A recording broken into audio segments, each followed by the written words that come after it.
সবাইকে আসসালামু আলাইকুম। আজকে আমি তেলাপিয়া মাছ দিয়ে চিচিঙ্গা রান্না করব। প্রথমে মাছগুলা লবণ আর হলুদ দিয়ে মেখে নিই ভালোভাবে।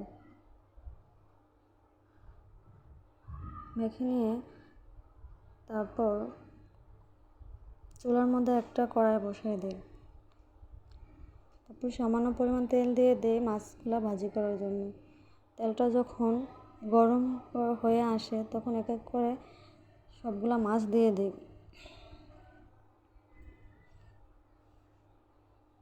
মাছগুলা সবগুলো যখন দিয়ে দেয় একসাথে ভাজি হয়ে আসার জন্য দেখো, তারপর যখন সবগুলা একসাথে একটা সুন্দর একটা কালার হয়ে ভাজি হয়ে আসে তারপর মাছগুলা উঠিয়ে নিই একটা বাটিতে। তারপর একটা ফ্রাই প্যান বসাই দিই চিচিঙ্গাগুলা ভাজার জন্য, বিরিয়ানি করার জন্য।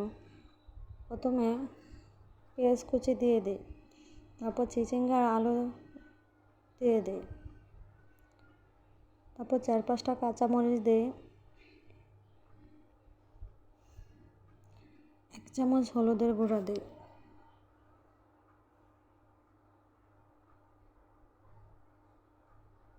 আর লবণ দিয়ে দিই। লবণ দেওয়ার পর সামান্য পরিমাণ তেল দিয়ে দিই। ভালো করে নেড়ে চেড়ে ঢাকনা দিয়ে বেশি না 5 মিনিট ঢেকে রাখি। তারপর ঢাকনাটা উঠিয়ে রাখি। বললাম চিচিঙ্গা যখন ভাজি করবেন ঢেকে রাখবেন না বেশিক্ষণ, উঠিয়ে দিবেন 5 মিনিট পর। তারপর যখন সবগুলা ভাজি হয়ে আসে সুন্দর একটা সেন্ট বার হয়, তারপর একটু রসুন, তারপর 1/2 চামচ হলুদের গুঁড়া, 1 চামচ মরিচের গুঁড়া, 1/2 চামচ ধনিয়ার গুঁড়া,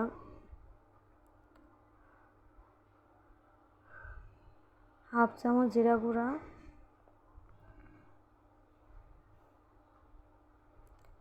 লবণ স্বাদ মতো,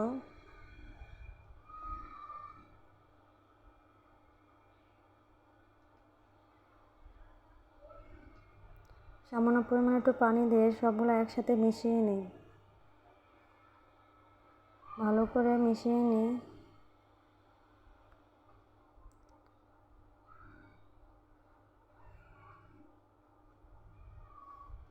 পর ঢাকনা দিয়ে 5-7 মিনিট ঢেকে দিই কষানোর জন্য।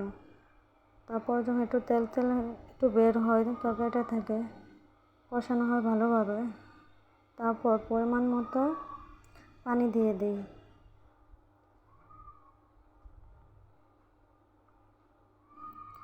আর ভালো করে নেড়ে চেড়ে ঢাকনা দিয়ে ঢেকে দিই 10 মিনিটের জন্য। তারপর যখন আলু আর চিচিঙ্গা ভালো হয়ে সিদ্ধ হয়ে আসে এক এক করে সব মাছের পিসগুলো দিয়ে দিই। তারপর ধনিয়া পাতা কুচি করা করে কেটে রাখাগুলো সবগুলো দিয়ে দিই। 3-4টা কাঁচা মরিচ দিয়ে দিই। এই তো আলহামদুলিল্লাহ আমার ফাইনাল লুক।